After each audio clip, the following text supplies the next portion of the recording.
سنو تمہاری تمام کہی انکہی باتوں اور فریادوں کو اللہ رب العزت خوب جانتا ہے۔ وہ تمہارے ہر غم و عالم میں گزرے لمحے کی خبر رکھے ہوئے ہے۔ وہ جانتا ہے تمہارے دل کی بے چینی اور بے قراری کی وجہ کو۔ وہ تمہارے آنسوؤں کے پیچھے چھپی درد بھری کہانی کو خوب جانتا ہے۔ وہ جانتا ہے کہ کچھ بھی بے سبب نہیں ہوتا۔ تمہارا رونا، چیخنا، چلانا اور بے بسی کے ساتھ آہیں بھرنا کچھ بھی بے سبب نہیں ہے،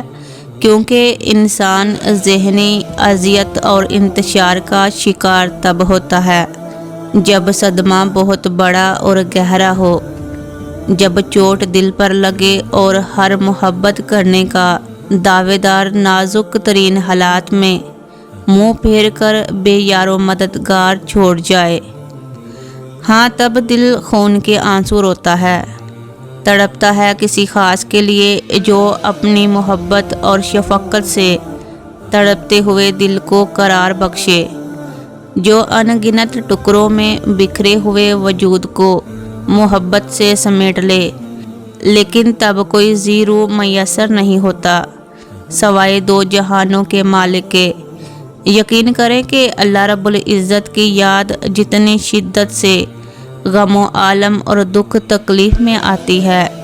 اتنی تو کبھی خوشیوں اور مسرتوں کے لمحوں پر بھی نہیں آتی، اس لیے کہ سکھ کے ساتھ ہزار اور دکھ کے ساتھ کوئی نہیں ہوتا۔ اچھے وقت کے سب ساتھی ہوتے ہیں اور برے وقت میں سب ایسے ساتھ چھوڑتی ہیں جیسے کبھی کوئی یارانہ ہی نہ رہا ہو۔ کئی محبتیں چند پلوں میں دم توڑ جاتی ہیں۔ ہر دعویٰ، ہر وعدہ جھوٹا ہوتا ہوا معلوم ہوتا ہے، لیکن یاد رکھو کہ جو تمہارے برے وقت میں بھی ساتھ رہے وہی اصل ساتھی اور دوست ہوتا ہے۔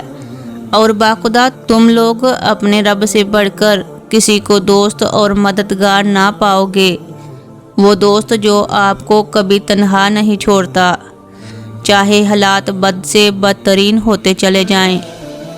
وہ مددگار جو آپ کو گہرے اندھیرے میں بھی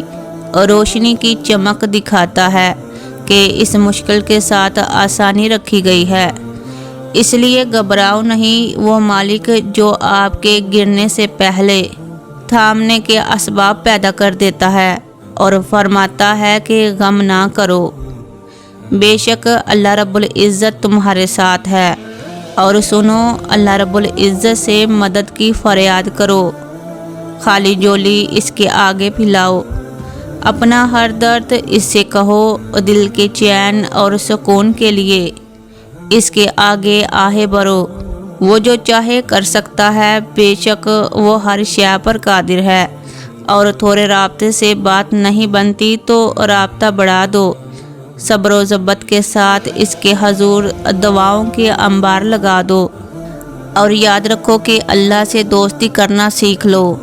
اس سے باتیں کرنا، اس کی سننا، اپنی سنانا، سارے گلے شکوے اسے بتانا،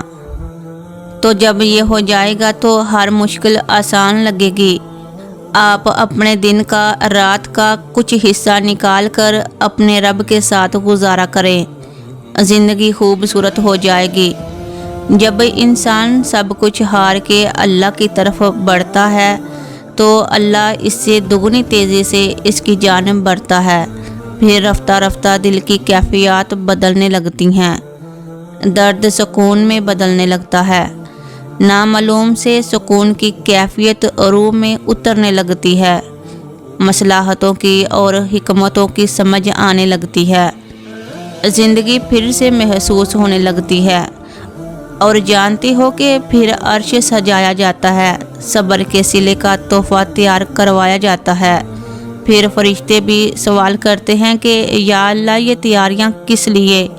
کون سا مہمان آ رہا ہے، تو بتایا جاتا ہے کہ آج میرا بندہ کئی برسوں کی تھکن کے بعد، کئی ندامتوں کے بعد مجھ سے صلح کرنے آ رہا ہے، پھر وہ ہمارا انتظار کرتا ہے، پھر ہم جب اس کی بارگاہ میں پہنچتے ہیں، اس کی مہمان نوازی میں جو سجدہ کرتے ہیں وہ معمول کے سجدوں سے بہت الگ ہوتا ہے،